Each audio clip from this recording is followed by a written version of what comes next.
नमस्कार दोस्तों, स्वागत है आपका इतिहास के पन्ने पॉडकास्ट में, जहां हम इतिहास के अनसुने और विस्मयकारी अध्यायों को आपके सामने लाते हैं। आज की कहानी महाभारत के उस पल की है जब दुर्योधन ने श्री कृष्ण को बंदी बनाने की भूल कर दी थी। जी हाँ, वही श्री कृष्ण जिन्हें लोग भगवान मानते हैं, जिन्हें चतुर राजनीतिज्ञ, महान रणनीतिकार और दार्शनिक भी कहा जाता है। पर क्या आपने कभी सोचा है कि कोई श्री कृष्ण को बंदी बनाने की हिम्मत कर सकता है?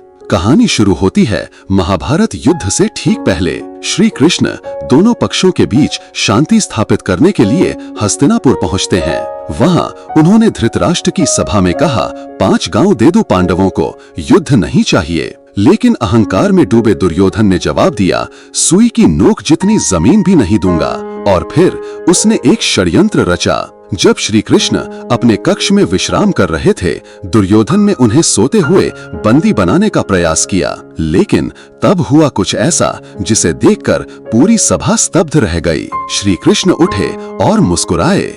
उन्होंने कहा, तुम मुझे बांधना चाहते हो तो देखो मैं कौन हूँ। और उसी क्षण श्री कृष्ण ने अपना विराट रूप प्रकट किया। उनका शरीर इतना विशाल और तेजस्वी हो गया कि सभा की दीवारें कांपने लगीं। उनकी आंखों में सूर्य और चंद्रमा थे, मुख से अग्नि निकल रही थी और आकाश तक उनका रूप फैल गया। दुर्योधन और उसके साथी डर के मारे वहीं धरती पर गिर पड़े। श्री कृष्ण ने एक वाक्य कहा जो आज भी याद किया जाता है, मैं समय हूँ, विनाश का कारण। जो भी अन्याय करेगा उसका अंत निश्चित है। उस दिन दुर्योधन ने समझ लिया कि कृष्ण को केवल भगवान नहीं, समय और सत्य का प्रतीक माना जाता है। लेकिन अफसोस, समझ के बावजूद उसने अपने अहंकार को नहीं छोड़ा। इस पूरी घटना से हम क्या सीख सकते हैं? पहला, जो अहंकार में अंधा होता है वो सच को देख नहीं पाता। दूसरा, विनम्रता और न्याय हमेशा अंत में जीतते हैं। और तीसरा, जो कृष्ण को बांधने की कोशिश करता है वो स्वयं अपने कर्मों से बंध जाता है। तो दोस्तों, आज की इस कथा ने आपको क्या सोचने पर मजबूर किया?